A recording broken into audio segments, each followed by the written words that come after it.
হরিণ দেখি হরিণের শিং দেখি মনে হয় তুলের মতো নরম তুলতুলে, এত শক্ত শক্ত রে বাপরে বাপ। আর বিছানাটা এত চালাক, ঘাস দিলি এক কাটালি ধারে দৌড় মারলি, সুন্দর মনে বনের ভিতরে ঘুরতে ঘুরতে তেল টলার নষ্ট হয়। কি করা, ছোট্ট এই বাবুটাও টানা শুরু করে দিয়েছে, বইটি মারা শুরু করে দিয়েছে। এদিকে বাঘ ডাকতেছে, সন্ধ্যা হয়ে আসতেছে, কি যে জ্বালা যন্ত্রণা। এবার টলারে চলে আসলাম, আসার পরে সুন্দরবনের হরিণের গোস্ত আমাকে কিমা করে ভুনা করে কাবাব করে খাওয়ালে স্বাদ। আর বলি সেন্ট মার্টিনের সবচাইতে বড় মাছ ইলিশ মাছ, নাম তো ভুলেই গেছি আমি।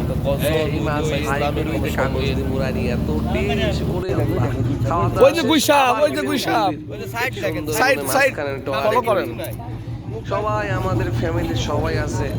আমাদের ফ্যামিলি হলো নিউ উত্তরা সমবায় সমিতি ব্যাংক লিমিটেডের পরিবার সহ সকলে এত ভালো লাগে।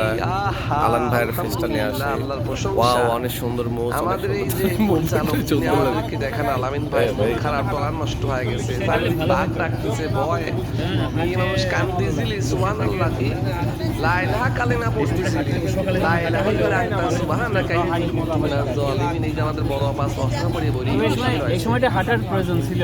বড় ভাইরা সব সুপার আছে যে বাঘ যদি থাপা মারিতে হয়, বাঘ আছে, হয় বাঘ আছে। আপনারা আসবেন ইনশাআল্লাহ।